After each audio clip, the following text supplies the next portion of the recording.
안녕하십니까, 레필입니다. 8월 30일 두산 에너빌리티 보도록 하겠습니다. 먼저 증시 보겠습니다. 코스피 24포인트 올라서 1% 가까이 상승했고요. 코스닥은 2.2% 상승했습니다. 오늘은 이제 증시가 좀 반등을 하면서 마무리 좀 했고요. 다우 나스닥 미국 증시는 좀 하락을 하면서 마무리했지만 니케이라든지 이런 우리나라 증시, 아시아 증시는 반등을 하는 추세로 좀 전환을 했습니다. 그래서 금리 인상을 좀 강하게 한다라는 그런 기류 속에 또 이제 하락을 끝내고 다시 한번 반등을 하는 그런 시기가 왔고요. 네, 여기서 61선 위로 다시 집어넣으면서 쌍바닥을 이제 찍는 그런 패턴이 나왔습니다. 그래서 차트상으로도 쌍바닥을 찍고 이제 요 구간을 좀 횡보를 하는 그런 움직임이 나온다면 좋은 움직임이 나올 가능성이 크고요. 상단, 하단을 이렇게 왔다 갔다 하면서 좀 횡보하는 그림을 생각을 해봐야 될 것 같습니다. 그래서 2430선 요 정도를 이렇게 하단으로 하고 그 다음에 상단은 2550선 정도로 이렇게 생각을 해서 진행을 하면 좋을 것 같습니다. 그래서 21선 위로 이제 주가가 밀리는지 위로 올라가는지 그런 것들을 좀 살펴보면 될 것 같고요. 월봉 같은 경우도 지금 바닥을 찍고 자리를 잘 잡고 있습니다. 그래서 그 파월 의장의 그런 금리 인상에 대한 발언은 일시적인 그런 하락이었고요. 여기서 추가적으로 증시가 계속해서 내려가지는 않을 것 같습니다. 그래서 이 라인을 좀 유지를 하면서 진행이 되는지 그런 것들 좀 지켜보면 될 것 같고요. 외국인 투자자는 오늘 400억 정도 매도를 했고요. 어제와 유사한 금액 매도를 하면서 크게 많이 매도하지 않았습니다. 기관 투자자는 어제보다는 좀 적게 매도했지만 또 매도를 했고요. 그래서 양매도가 좀 나왔지만 사실상 크게 의미 없는 그런 수급이었습니다. 자, 그래서 코스피는 오늘 긍정적으로 진행이 되었기 때문에 넘어가도록 하고요. 그 다음에 코스닥도 마찬가지로 오늘 반등을 좀 했습니다. 그래서 코스피와 유사하게 쌍바닥 다지면서 반등을 좀 했고요. 21선은 아직 크게 꺾이지 않았습니다. 그래서 여기서 일봉 라인 이렇게 이제 상단 하단을 잡고 이 사이를 이제 횡보를 좀 하면서 이제 좀 시장의 분위기를 좀 살피는 그런 움직임이 나올 가능성이 크다라고 보여지고 그 다음에 투자 수급도 기관 투자자 외국인 수급이 양매수로 들어왔습니다. 그래서 최근에 이제 크게 계속해서 매수를 한다라는 투자 수급은 딱히 보이진 않지만 그래도 상대적으로 외국인 투자자가 최근에는 조금 이제 매수를 하는 듯한 모습입니다. 그래서 사실상 코스닥 지수는 수급과는 좀 별개로 지수가 움직이다 보니까 일단은 코스피와 유사하게 바닥 라인을 찍고 반등을 하는 모습이고요. 이전에 이런 바닥 라인까지 쭉 떨어지지 않았기 때문에 괜찮게 보고 있습니다. 그래서 이런 시장은 이미 금리 인상에 대해서 예상을 했고 거기에 대해서 이미 상당 부분 진행된 부분이기 때문에 금리 인상에 대해서 이제는 너무 우려할 필요가 없다. 이미 금리 인상을 과도하게 해서 경기 침체가 올 수도 있다라는 것도 증시에 꽤나 이제 반영이 된 상태입니다. 그래서 코스피가 3,300포인트에서 2,300까지 떨어진 이유가 그런 이유였고요. 그래서 지금 이제 앞으로에 대한 그런 금리 인상을 걱정하기보다는 저점을 찍고 이제 금리 인상 이후에 다가올 수 있는 그런 시장에 대해서 대비를 하는 것이 맞다. 이렇게 좀 말씀을 드리겠습니다. 자, 그리고 환율 시장은 3.5원 하락해서 1346원 찍었고요. 어제 좀 많이 치고 나갔다가 오늘 조금 조정받았습니다. 하지만 여전히 지금 환율은 고점 라인을 유지를 하면서 올라가고 있기 때문에 여기서 이제 추세를 계속 살리면서 올라가는지 아니면 좀 조정을 주면서 갈 것인지 그런 것들을 좀 살펴보면 되겠습니다. 그래서 증시가 저기서 이제 반등을 좀 시작한다면 당연히 환율도 떨어질 거고요. 일단 그런 상황에 대해서 너무 환율에 대해서 걱정할 필요도 없을 것 같습니다. 이미 많이 올라 있기 때문에 크게 더 올라가기보다는 어느 정도 적정선 찍고 좀 조정을 받으면서 혹은 저런 1300 중반 정도로 계속 유지를 하면서 진행이 되지 않을까 그런 생각입니다. 그 다음 지수 선물 같은 경우는 이제 미국 증시 한 1% 정도 반등을 좀 하고 있고요. 유럽 증시도 같이 좀 반등을 하고 있습니다. 이제 조정을 좀 끝내고 다시 반등을 시작한 모습이고요. 장 끝까지는 한번 봐야겠지만 일단 긍정적으로 다시 턴어라운드를 좀 했습니다. 미국 10년물 국채금리도 크게 더 올라가지 않고 0.6%, 네, 그래서 3%대를 유지를 하고 있는 모습이고요. 그래서 환율도 좀 떨어지고 국채금리도 좀 떨어지고, 네, 그리고 증시는 좀 반등하는 분위기로 다시 전환이 좀 되고 있습니다.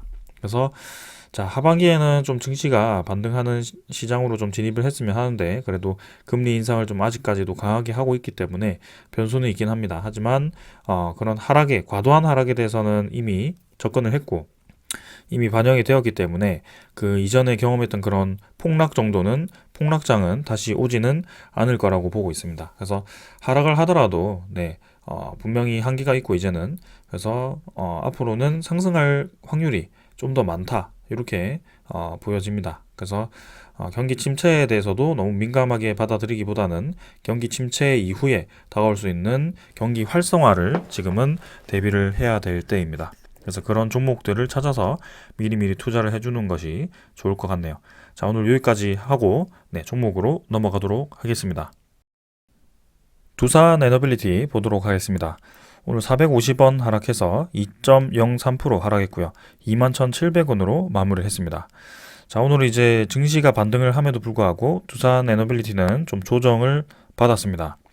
근데 이제 오늘은 좀 주의 깊게 봐야 되는 것이 시간의 가격이 상당히 이제 많이 떨어졌습니다. 24,000원까지 지금 하락을 했고요.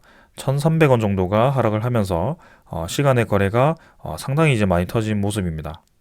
그래서 거래량으로만 본다면 한 150만 주 정도가 지금 시간의 거래로 터진 모습이었는데, 일단 그 소식부터 먼저 전해드리겠습니다.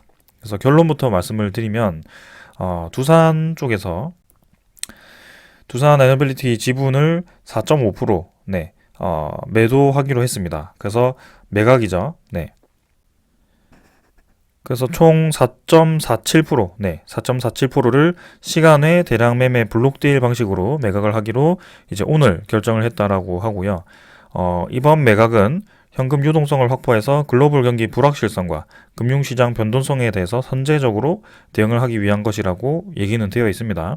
그리고 이제 확보한 유동성으로 차입금 상황과 그다음에 재무 구조를 강화하고 신성장 동력을 확보하기 위한 투자에 활용을 할 계획이다, 이렇게 되어 있습니다. 그래서 매각 주식은 총 2,854만 주고요. 종가 기준으로 계산하면 금액은 이렇지만 사실 그 오늘 종가 기준으로 매각을 한다라는 것이 아니고 할인율이 한 5%에서 8%까지 적용이 되어 가지고 2만 원 2만 한 300원 정도, 네, 요 정도 라인까지 이제 매각이 될 것 같습니다. 그래서 최소 금액으로 이제 한 5,700억 정도가 확보가 가능한 그런 블록딜 매각이고요. 매각을 하게 되면 두산 에너빌리티의 지분은 30.5%로, 네, 두산 에너빌리티 지분을 30.5%로 가지게 됩니다. 그래서 최대주주 지위에는 변화가 없다, 이렇게 공시가 좀 기습적으로 나왔습니다. 자, 그래서 블록딜 매각은 당연히 네, 주가에는 별로 좋지 않은 소식이긴 합니다. 왜냐하면 대주주 지분이 이제 쏟아져 나오면서 네, 그렇게 매각이 된다, 이렇게 되어 있으니까 일반 투자자 입장에서는 상당히 이제 부정적으로 받아들일 수 있고요. 그리고 할인율이 들어가서 매각이 되다 보니까 그 매입을 한 그 지분에 대해서 또 이제 매도가 쏟아져 나올 수 있다, 뭐 그런 우려 때문에 이런 하락이 좀 나왔던 것 같습니다. 시간의 가격에서.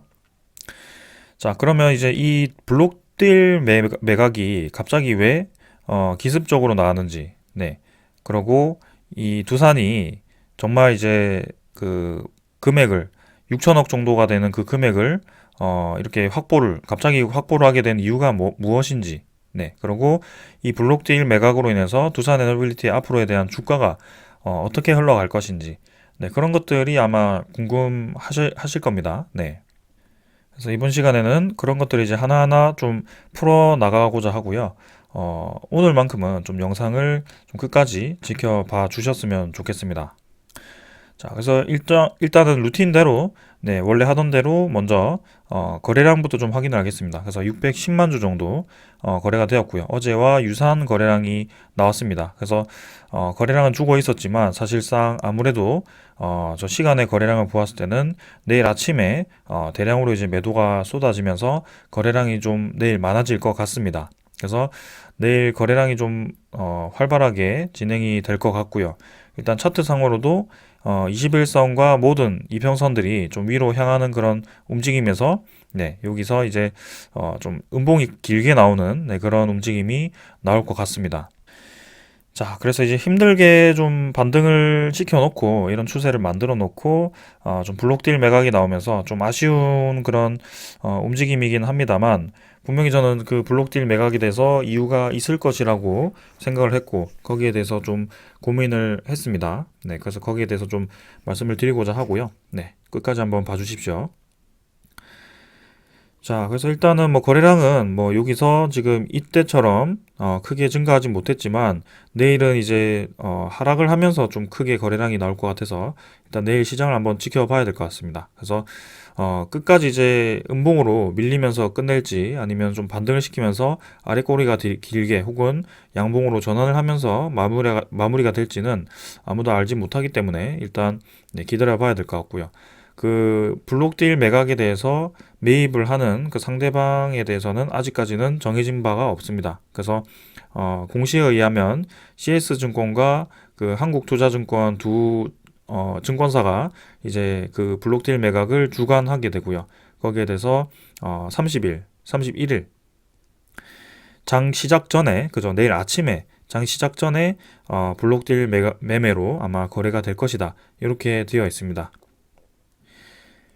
자, 그래서 일단 월봉은 아무 문제 없이 진행이 되면서 8월달 좀 좋은 분위기 이어가나 했는데, 한 차례 이제, 좀 파장이 있을 것 같긴 합니다. 그래서 거기에 대해서는 일단은 지켜보자라고 말씀을 드리고 싶고, 일단은, 네, 나머지 얘기에 대해서는 좀 이따가, 추가적으로 좀 설명을 드리겠습니다. 지금 연결고리를 설명을 드리고 말씀을 드려야 될 것 같아서, 네, 그렇게 좀, 중간중간에 좀 넘어가겠습니다. 그래서 투자자 수급은 기관 투자자 33만 8천 주, 외국인 투자자가 110만 주 매도를 해서 좀 양매도 진행이 되었고요.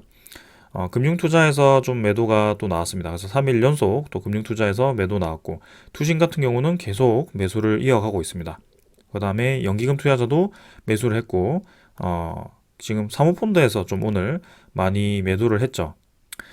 아무래도 블록딜 매각에 대한 소식을 듣고 좀 마지막까지 매도를 한 것인지 일단은 뭐 그렇게 좀 진행이 되었습니다. 그리고 외국인 투자자도 100만 주 정도 좀 많이 매도를 하였고요. 최근 근래 들어서는 상당히 이제 많이 매도를 하였습니다. 그래서 일단 요 정도로만 좀 설명을 드리고 다시 돌아오도록 하겠습니다.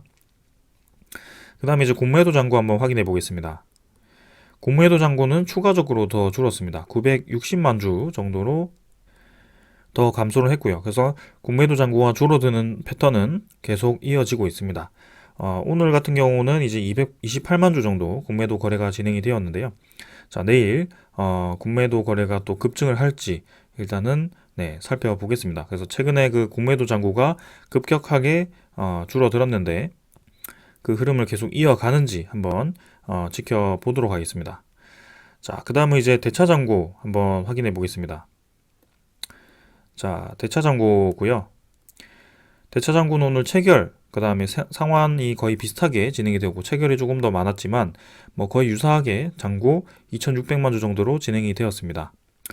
그래서 대차 잔고가 아직 늘어나지 않았기 때문에 추가적인 공매도 공세가 뭐 있을 것이다 이런 것들은 신호는 없는 것 같은데 일단 이번 주 상황을 더 봐야 될 것 같고요.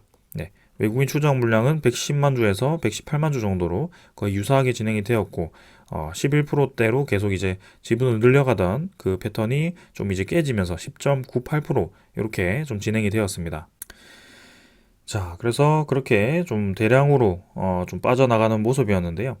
자, 오늘 거래원도 한번 보겠습니다. 오늘 거래원은 이제 JP모건 쪽에서 49만 주 또 매도를 하면서 JP모건이 매도로 접근했을 때 최근에 계속 주가가 눌러지는 그런 흐름이 보였고 반대로 이제 매수로 접근했을 때는 또 올라가는 그런 그림이 보였죠. 그래서 확실히 최근에 계속 이 JP모건 투자자가 두산 에너빌리티의 매도로 접근을 하면서 좀 이제 지분을 계속 왔다 갔다 하면서 좀 주가를 형성하는 네, 그런 모습이 좀 보였습니다. 그래서 결국에는 최근 상위 매수자는 JP모건과 모건서울이었고 요 8월 31일까지 내일이죠. 8월 31일까지가 리밸런싱 마지막 날입니다. 그래서 그 리밸런싱이 9월 1일자부터 이제 새로 적용이 되어서 새로운 장이 열리게 되는 것이고 8월 31일 내일까지 마지막으로 이제 그 MSCI 리밸런싱이 진행이 된다. 그래서 마지막 동시호가까지 내일 마지막 동시호가까지 아주 활발하게 거래가 될 가능성이 크고 거래원을 보시면은 아마 내일 상위에 이런 JP모간이라든지 모간서울, 뭐 CS증권 이런 상위 투자자들이 대량으로 매수 매도를 하면서 트레이딩을 하는 그런 모습을 보일 겁니다. 평소에도 그래 왔고요. 네. 그래서 그 트레이딩이라는 이 단어를 좀 잘 기억을 하시고 다시 갔다가 돌아오겠습니다. 자, 그러면 도대체 두산 쪽에서 왜 그 6천억을 확보를 갑자기 하게 되었고 6천억이 사실 그런 뭐 유동성 위기를 대응하기 위해서 6천억을 좀 확보를 했다. 뭐 이렇게 얘기를 하긴 합니다만 사실상 두산을 보았을 때 지금 지분이 사실 대주주가 이제 뭐 이렇게 여러 명들이 좀 해가지고 38%를 가지고 있고 자사주를 이제 18%나 가지고 있습니다. 300만 주 정도. 그래서 두산 가격을 좀 생각을 했을 때 지금 8만 원, 8만 2천 원 정도를 해가지고 사실상 자사주를 좀 소각을 하면서 자사주를 매도를 하면서 충분히 그 현금을 확보를 할 수 있었단 말이죠. 그래서 두산 쪽에서 지금 6천억을 확보하기 위해서 두산 에너빌리티에 대한 지분을 저렇게 4점 몇 프로까지 좀 많이 매각을 한 것에 대해서는 단순히 그냥 유동성 확보를 위해서 금액적으로 매도를 한 것은 아닌 거라고 좀 생각이 됩니다. 네, 그래서 좀 더 깊게 들어가서 일단 그 두산 에너빌리티에 대해서 매수를 하는 입장이라고 생각을 해봅시다. 그래서 아까 말씀드렸다시피 그 두산 에너빌리티에 대해서 그 블록딜 매매가 아까 제가 8월 31일 시장 장전에 장전 동시 호가로 진행이 된다라고 했습니다. 매각이. 그래서 8월 31일에 대량으로 그 2,380만 주였나요? 네. 그 수많은 주식들이 시간에 대량 매매로 거래가 되어 버리고요. 그리고 이 8월 31일에 아까 제가 어떤 날이라고 했죠? MSCI 리밸런싱이라고 했습니다. 네. 그래서 리밸런싱 마지막 날이기 때문에 내일 8월 31일 동시호가에 이런 JP모간, CS증권과 같은 그런 상위 증권사들이 매수 매도를 트레이딩하면서 상당 부분 크게 동시호가에 크게 몇백만 주씩 거래를 해왔다. 이때까지 MSCI 리밸런싱이 있을 때마다 그랬습니다. 자, 그렇다고 한다면 지금 생각을 해보시면은 그 2380만 주라는 것을 아까 공시를 보시면은 8월 30일에 이사회 결정을 했고 8월 31일에 내일 아침에 급격하게 그 블록딜 매매에 대한 수요를 조사해서 매각을 하는데 그게 하루아침에 그게 결정될 사안이 저는 절대 아니라고 보고 있습니다. 그래서 이미 이 2380만 주에 대해서 어떻게 처리할지는 계획이 되어 있었고 그 계획에 대해서 이제 8월 31일로 지정을 한 것이고 그 8월 31일은 MSCI 리밸런싱 마지막 날이라는 것을 생각을 해 보았을 때 그 2380만 주에 대해서 뭐 한 투자자가 사진 않겠죠. 여러 투자자가 이제 산다라고 했을 때 그 투자자가 이 2380만 주에 대해서 좀 부담스럽다면 혹은 이 2380만 주에 대해서 바로 이제 처분할 수 있는 방법이 있다면 그게 베스트가 아니겠습니까? 왜냐하면 이미 할인율 5에서 8% 정도를 계획을 했고 최근에 그 JP모간과 그죠? 모간서울이 상당히 크게 두산 에너빌리티를 매집을 했었습니다. 네, 그래서 만약에라도 이제 MSCI에 대한 리밸런싱으로 인해서 두산 에너빌리티에 대한 그 전체 비중이 증가를 했다면 분명히 의무적인 지분을 늘려야 됩니다. 네, 근데 그 지분을 공격적으로 늘리려고 하니까 당연히 주가도 올라가야 되고 거기에 대해서 들어가는 비용도 상당히 클 건데요. 근데 이런 블록딜 매각으로 나온 값싼 지분을 트레이딩을 해버리면 아주 좋겠죠. 네, 그래서 제가 이렇게까지 생각을 하는 이유는 두산 에너빌리티에 대한 그동안의 유상증자, 그 다음에 1WR, 2WR에 대한 신주인수권 부사채, 그 다음에 그 합병 신주 이런 것들을 발행하는 모든 경험을 다 했습니다. 네, 근데 항상 그럴 때마다 이렇게 밀접하게 움직이는 투자자들이 있었던 것 같고요. 분명히 그런 주식 대량 매매에 대해서 짜여진 각본대로 좀 움직이는 모습을 많이 보았습니다. 그래서 뭐 두산 에너빌리티뿐만이 아니고 다른 종목에서도 아마 그렇게 움직일 텐데요. 지금은 충분히 합리적으로 그렇게 생각을 할 수 있다라고 저는 생각을 하고요. 8월 31일로 블록딜 매각을 결정한 이유가 분명히 있을 거라고 저는 좀 보고 있습니다. 그래서 내일 아마 동시 호가 거래원 그 트레이딩 되는 그 상황과 그 다음에 내일 주가를 좀 보시면 좋을 것 같습니다. 그래서 내일 뭐 많이 내리더라도 사실상 뭐 크게 저는 우려가 되지 않는 점은 일단 먼저 기술적으로 좀 설명을 드리겠습니다. 이미 오랫동안 지금 횡보를 했고 바닥을 찍고 이제 좀 반등을 하는 와중에 또다시 한번 크게 운봉을 띄운다고 합니다. 네. 사실 그렇게 예상이 되죠. 그래서 상당히 이제 부정적으로 받아들일 수 있는데요. 이전에 그 데이터를 보시면 사실 절대적으로 비교하기는 어렵습니다만 이미 이제 유상증자 소식으로 상당 부분 이제 두산 에너빌티가 이때도 이제 MSCI 편입이 되고 나서 네, 상당 부분 떨어지게 됩니다. 그래서 MSCI 리밸런싱 이때도 리밸런싱이었습니다. 그래서 주가를 17,000원 가까이 띄우고 만 원대까지 거의 반토막을 내는 그런 상황을 만들었고요. 그 반토막이 나고부터 이제 주가가 서서히 좀 반등을 하기 시작하면서 21선 추세, 60일선 추세와 이런 이평선들이 모두 살아나기 시작했습니다. 그래서 21선이 쭉 올라갔거든요. 그래서 저점 대비해서 상당 부분 많이 올라간 그 지점에서 거래량이 근데 딱히 없었습니다. 근데 그 마지막쯤에 이제 요런 음봉을 하나 떨어뜨립니다. 제가 요때 음봉이 나올 때 어떤 뉴스가 나왔는지 어떤 상황이었는지 정확하게 지금 기억이 나질 않는데요. 뜬금없이 이런 음봉이 나옵니다. 그래서 누가 보더라도 지금 상승 추세 제대로 탔고 여기서 고점 부근에서 한번 더 밀어 넣으면서 혹은 수렴시키는 과정에서 계단식으로 올라가는 그런 차트 기술적인 분석이 가능한 지점에서 이렇게 한번 고를 파버립니다. 네. 그리고 그 주가 대비해서 14,000원 정도를 찍고부터 떨어져 가지고 11,000원까지 11,500원까지 다시 주가를 빼는 네, 그런 상황이었고요. 근데 그런 음봉이 나오고 한 일주일 뒤에 그죠? 한 2주일 뒤에 본격적인 급등이 시작되었습니다.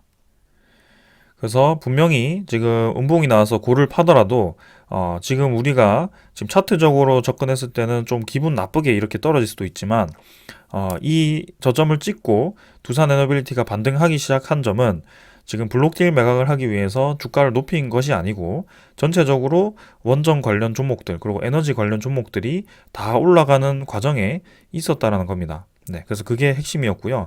그런 주변 환경들이 만들어졌기 때문에 주가가 이렇게 형성된 것이지 주가를 이렇게 의도적으로 높인 것은 절대 아니다. 이렇게 좀 말씀을 드리고 싶습니다. 첫 번째로. 그래서 분명히 지금 주변 환경은 상당히 좋은 흐름을 가지고 가는 게 맞고요. 두산에 대해서 블록딜 매각은 좀 좋지 않을 수 있지만 거기에 대해서 저는 주가가 계속 떨어지지 않을 거라고 보고 있습니다. 그래서 한번 찍고 요 이전처럼 기술적인 분석처럼 이런 과정을 겪고 나서 다시 한번 그 고를 메우는 급등이 나올 가능성이 저는 크다라고 좀 보고 있습니다. 그리고 블록딜 매매 가격이 2,400원 정도, 2,300원 정도입니다. 그래서 크게 할인율이 그렇게 많지도 않고요. 네, 그래서 적정선 유지하고 반등할 가능성이 저는 크다라고 봅니다. 그래서 그렇게까지 우려할 사항은 아니다. 그리고 유상증자라든지 그런 추가적인 우려 사항은 없기 때문에 네, 저는 블록딜 매각은 네, 적당하게 넘어가지 않을까라는 생각을 좀 하고 있습니다. 그래서 일단 내일 한번 지켜보도록 하고요. 그러면 이제 블록딜 매각을 네, 이제 매수를 하는 입장에서 생각을 해봤고 그 다음에 블록딜 매각으로 인해서 음봉이 나왔을 때 기술적인 분석도 한번 보았습니다.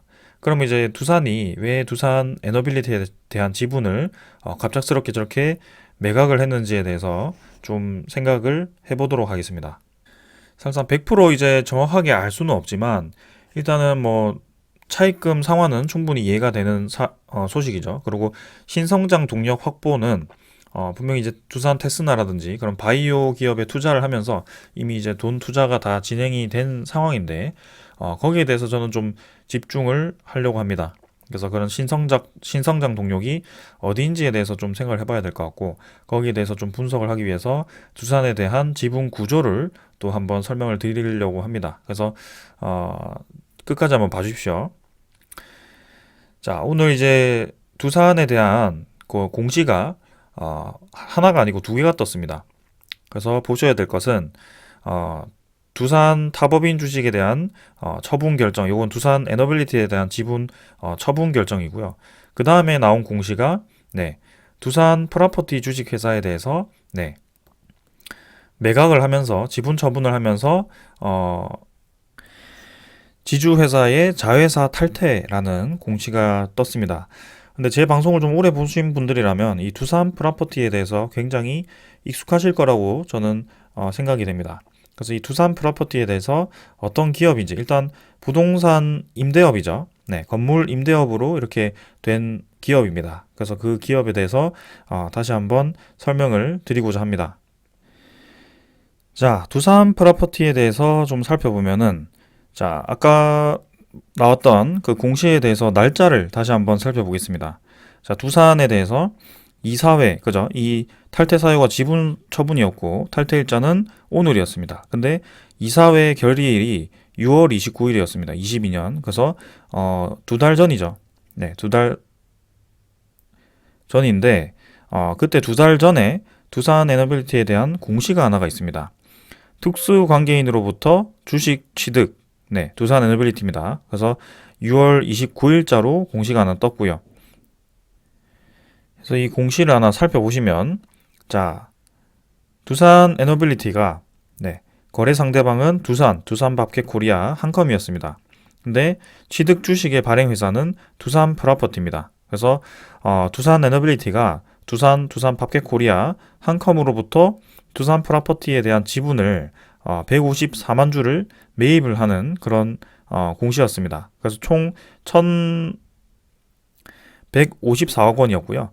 그 결과 이제 장외 취득을 통해서 두산 프로퍼티에 대한 100%를 취득 후 지분율은 100%입니다. 그래서 두산 에너빌리티에 대한 완전 자회사로 지금 지정이 되었습니다. 그래서 그때 요 공시와 함께 제가 연계해서 한 가지 이제 설명드렸던 점이 두산 건설에 대한 매각 얘기였습니다.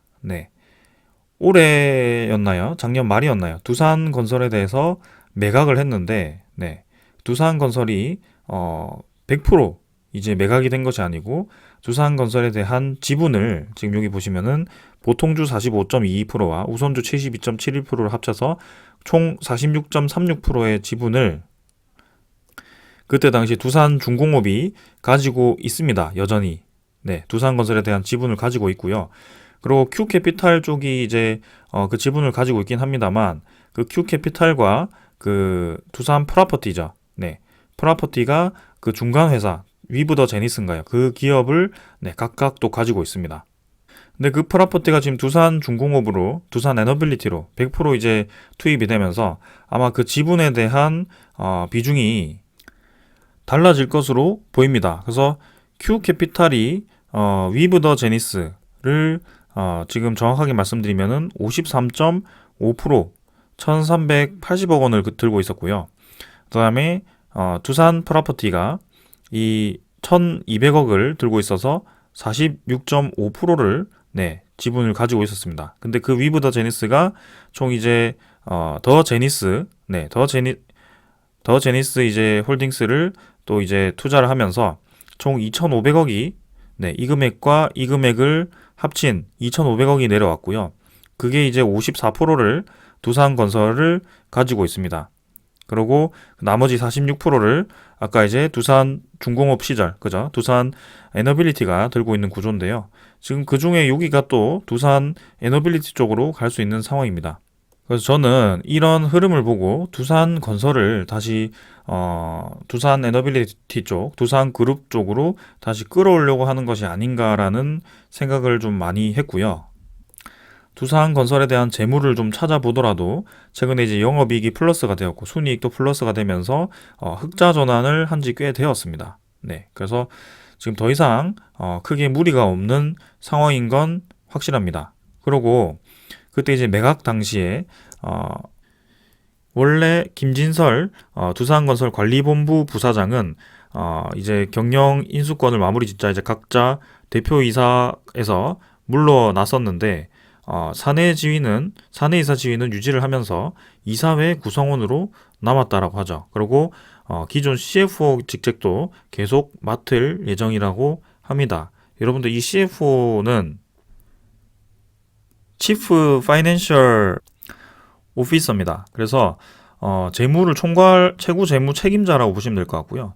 그럼 재무 책임자라고 한다면 두산 건설에 대한 그런 경영 구조라든지 그런 지분에 대한 트레이딩을 아마 맡을 겁니다. 그리고 예를 들어서 지분을 두산 쪽으로 다시 뺄 때 아마 저 분이 중점적으로 이끌어가지 않을까. 이런 생각을 좀 해봤습니다. 자, 그러면 지금 타이밍에 예를 들어 두산건설을 끌어올지 안 끌어올지 모르겠지만 만약에 그 두산 에너빌티를 매각한 비용을 토대로 두산건설을 다시 끌어온다든지 아니면 정말 차입금을 상환하기 위해서 사용을 한다라고 했을 때 그럼 두산건설이 지금 두산건설 끌어왔을 때 이득이 있냐는 거죠. 근데 그런 면에서 지금 상황을 지켜보면은 최근에 계속 핫하게 등장하고 있는 사우디 네옴시티가 눈에 띕니다. 지금 이제 네옴시티에 대한 얘기가 사실상 오래 전부터 좀 얘기가 나왔었는데 올해 하반기에 갑자기 급속도로 좀 진행이 되는 느낌이고요. 올해 11월에 방한을 해서 사우디 왕세자가 직접 방한을 해서 꽤나 많은 기업들을 모으고 거기에 대해서 실질적인 그런 수주 논의를 투자 논의를 할 것 같습니다. 그래서 지금 원희룡 국토부 장관이 며칠 전에 사우디 네옴시티 투자 총괄 책임자를 만났고요. 계속해서 긴밀하게 지금 얘기를 해 가고 있는 것 같습니다. 여러분들 이 네옴시티가 이렇게 조감도가 이렇게 나왔는데요.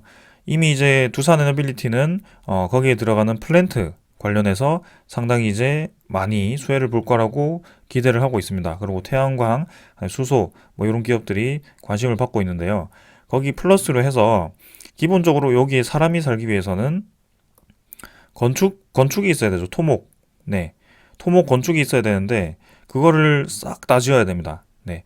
여기 100만 명 이상, 얼마나 많은 인원이 지금 들어갈 건지, 여기도 보시면은, 네옴 더 라인 프로젝트가 지금 170km에 그죠? 170km에 달하는 벨트 구역에 인구 100만 명의 규모의 신도시를 조성하는 사업이라고 하죠. 그러면 얼마나 건설 사업이 크겠습니까?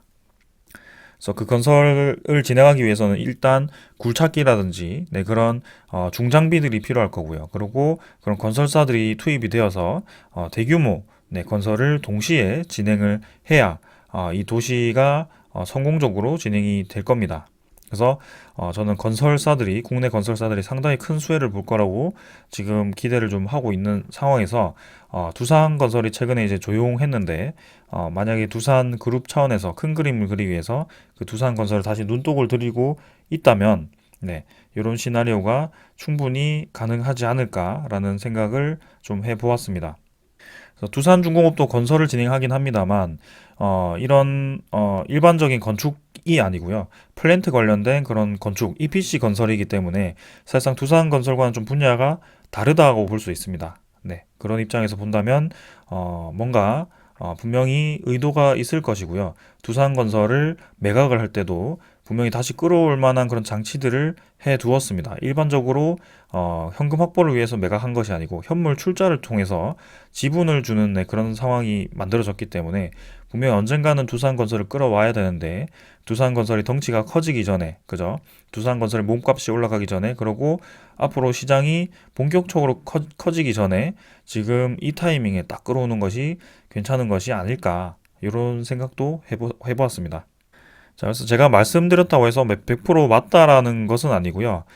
그런 상황이 있다면 분명히 의도한 대로 지금 진행이 되고 있을 것이고, 블록딜 매각을 한다라고 해서 주가가 좀 내려간다라고 해서 크게 문제될 것은 아니다. 그리고 지금 뭐 블록딜 매각으로 두산 에너빌리티가 좋지 않을 거라고 예상을 해서 매각을 했다는 것은 절대 아닐 것 같고요. 분명히 산업의 방향은 우상향을 하고 있습니다. 그래서 주가도 일시적으로 하락을 했다가 다시 올라가는 흐름을 계속 탈 것 같고요. 네, 저는 확신을 하고 있습니다. 그래서 아까 말씀드린 그 수많은 큰 도시 하나만 보더라도 이미 물을 공급하기 위해서 해수를 끌어다가 해수 담수화 플랜트도 지어야 되고요. 그다음에 전력을 공급하기 위한 원전도 지어야 되고요. 그다음에 수소 시티를 만들기 위한 수소 공급, SMR이라든지 네, 그런 것들을 또 지어야 될 겁니다. 거기에 플러스 알파로 이런 두산 중장비 인프라코어를 매각해서 좀 아깝긴 합니다만 그런 건설 중장비도 들어갈 거고요. 네, 분명히 그런 수혜를 볼 수 있는 지금 건들이 많습니다. 그래서 제가 어게인 2007년을 괜히 얘기하는 것이 아니고요. 이때와 같은 그런 건설에 대한 네, 그런 붐이 다시 한번 지금 다가오고 있다. 이렇게 좀 말씀을 드리겠습니다. 우리나라 상당히 이제 건설 잘하잖아요. 그죠? 네. 그래서 일단 그 상황을 한번 지켜보겠습니다. 내일 주가는 시초가에는 좀 크게 내려갈 수도 있겠죠. 근데 그 이상 우리가 예상한 것보다 그 이상 내려갈 것 같지는 않습니다. 네. 그래서 적정선에서 마무리하고 다시 반등을 하면서 이어갈 것 같습니다. 자, 그래서 너무 걱정하지 마시고요. 네. 평소대로 우리 진행하던 대로 그 페이스 유지하면서 지켜보도록 합시다. 자, 오늘 여기까지 하고 마무리하겠습니다. 감사합니다.